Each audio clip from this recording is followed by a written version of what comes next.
กราบสวัสดี FC ทั้งช่องของสงกรานต์นะคะมื้อนี้จะมีแนวทางตำลาวของเซียนไชว่านมาฝากค่ะพี่น้องอย่าฟ้าวอ่าทิมอย่าฟ้าวป๋าเด้อค่ะพี่น้องเลขก็มีเข้ามีหลุดนะคะเลขเซียนไชว่านก็เดินยาวมานะคะทุกเซียนล่ะค่ะเดินยาวมาในอาทิตย์ก่อนนะคะหลุดงวดหนึ่งในอาทิตย์นั้นของเซียนก็จะหลุดแค่งวดหนึ่งหรือจักงวดนี่แหละค่ะพี่น้องแต่ว่าก็มาเดินต่อเดินยาวมานะคะเพึ่งจะมาหลุดค่ะพี่น้องเพึ่งจะหลุดเอาเป็นกำลังแรงใจให้กับเซียนเพิ่นคือเก่าล่ะค่ะมื้อนี้มื้อวันที่11มิถุนายน69จะเป็นตัวใดเฮาไปฟังเสียงสัมภาษณ์นิดๆหน่อยๆจากเซียนได้เลยค่ะ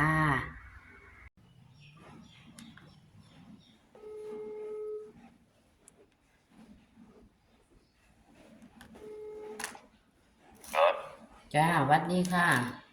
ครับเอาบ่เข้าก็เอาคือเก่า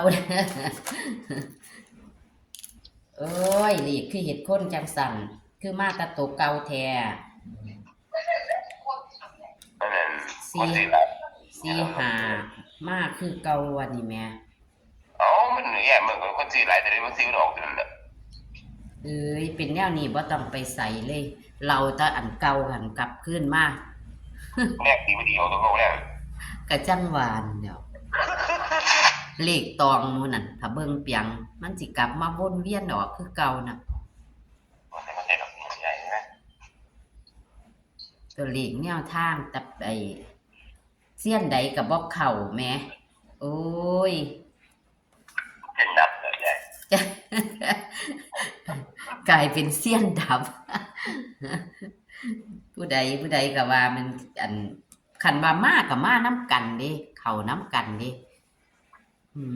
มื้อนั้นสิมื้อวานก่อนนี่เขาก็เข้าน้ำกันโดดมาเมื่อคืนนี่โอ้จักไผเป็นไผล่ะเว้ย มาตัดไปแห้งใหญ่เออตาจากหัวแต่ก็เอาคือเก่านั่นล่ะลงคือเก่านั่นล่ะ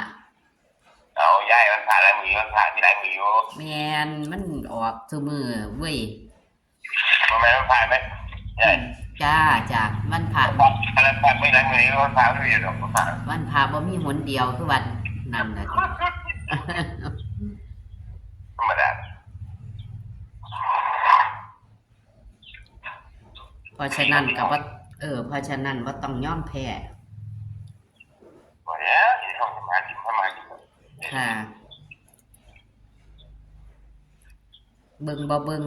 ก็ลงอยู่เพราะปานนี้ล่ะคนก็เบิ่งบ่หลายดอกแต่ก็ลงมีหลายมีน้อยก็เห็นไปทำงานสมัยไปประจัน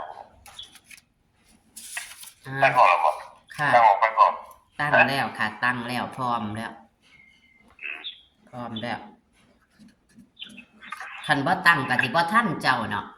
เจ้าเว้าหน่อยเว้ย เจ้าเว้าหน่อยเนาะข้อยก็ต้องฟ้าวตั้งพร้อมเลยตัว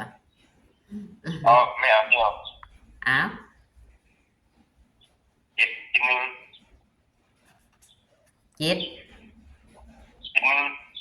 เอาอันนี้วิ่งก่อนบ่นี่ จริงวะเอาไม่เอาอันนี้ก็เอาไหม1 กับ 2ครับครับว่า1 กับ 2ครับจับคู่จิตนึง71 12 7214ไหม14อันนี้โปรเมียของอยู่เนี่ย33 44 44 55พวกแม่ไม่ได้แสดงว่าไม่รับตัวจ้ารับตัวเอา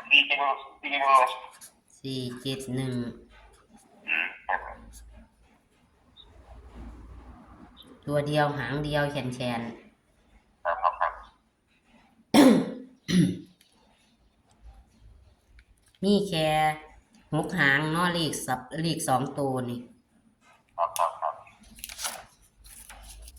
มี71 72 เอา14 33 44 55เน้นตัวใดบัดนี้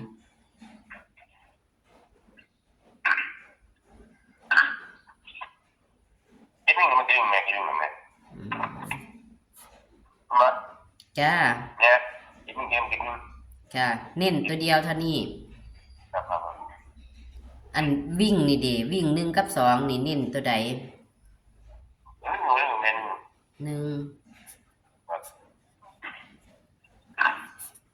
4 ตัวบ่มีแม่นบ่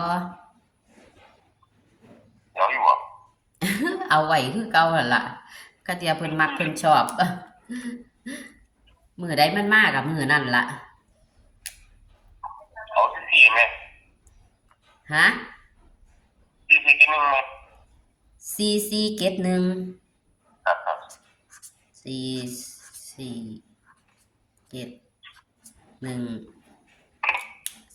4471งามอยู่เด้ล่ะเนาะเด็กตองนะมันบ่มาโดนแล้ว แม่อยู่คุ้มค่าแม่บาทละ5,000แล้วคุ้มค่า จังว่ามันก็บ่เข้าจักเที่ยเด้ล่ะ ก็ได้เขาหรอมันหลอกไปแม่เขาเลยแม่ไม่ได้เงินหรอกผู้ขายผู้ป่วยผู้ขายก็ผู้ออกเดียวกันแม่ เขาเฮ็ดออกเฮ็ดนั่นคือว่าแล้ววะเขาเฮ็ดเอาคือว่าแล้ววะเขาหลีกหนี ผู้ขายก็ควรผู้ออกอะไรก็ควรกับแม่มันถึงแม่ อืม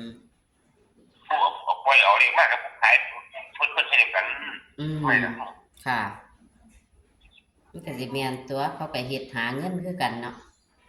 เขาสมาธิ ทำมาหากินเขาบ่ได้เขาก็บ่เฮ็ดคือว่านั่นล่ะ ถ้าเป็นการที่คนที่มาไหลมันไม่เนี่ยมันจะไม่ครับ อืมยังบ่หยังเขาก็เฮ็ดได้คือว่าล่ะ อย่างเนี่ย เฮ็ดได้ทุกอย่างอ้าวตัวนี้มื้อนี้มั่นใจว่าเจ้ามื้อนี้ แม่ตีดูที่กันตีกันแม่ หรือว่ามันจะมาเจ็ดซะมื้อนี้ บาง เจ็ดมันมาแล้วแหมมันคืนนี่แหมมันมาหาเจ็ดแล้วเนาะ557หรือว่ามันจะมาหาหรือว่า เอามาหาเจ้ากับเขาอยู่ดอกก็ขอบคุณเซียนเด้อค่ะบัดนี้ ครับ ค่ะขอบคุณค่ะสวัสดีค่ะ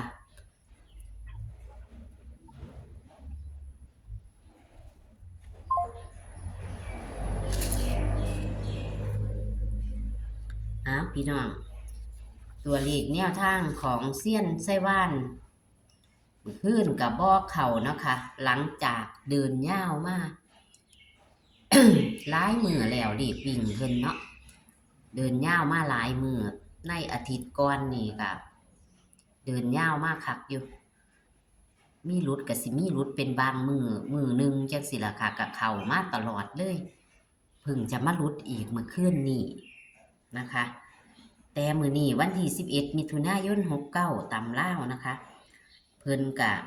เน้นหางเดียวพี่น้องเน้นหางเดียวตัวเลขตำลาววันที่11มิถุนายน69ของเซียนไส้ว่านนะคะพี่น้องวิ่ง1กับ2นะคะตะเกาเลขวิ่งเพิ่นจะบ่พลาดค่ะพี่น้องแต่ว่าเมื่อคืนนี่พลาดค่ะพี่น้องเมื่อคืนนี่พลาดเพิ่นก็ขอโทษขออภัยนะคะเซียนกะเมิดกำลังใจค่ะพี่น้องของผู้ใดกะบ่เข้าจักคนนะคะแต่ว่าอย่าลืมเด้อค่ะพี่น้องคันพลาดงวดหนึ่งหรือว่ามือหนึ่งแล้วอาจจะเข้าอีกเด้อค่ะพี่น้อง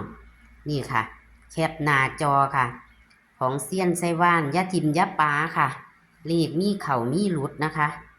นี่ค่ะ3 ตัวหางเดียว4 ตัวหางเดียวเพิ่นรูด1นะคะตามปกติแล้ว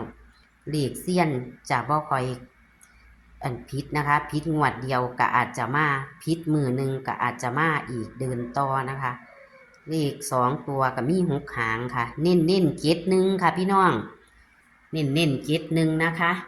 เลขของเพิ่นก็บ่หลายหางค่ะพี่น้องเอานำไปหาซื้อตำล่าวมื้อแรงนะคะโชคมัน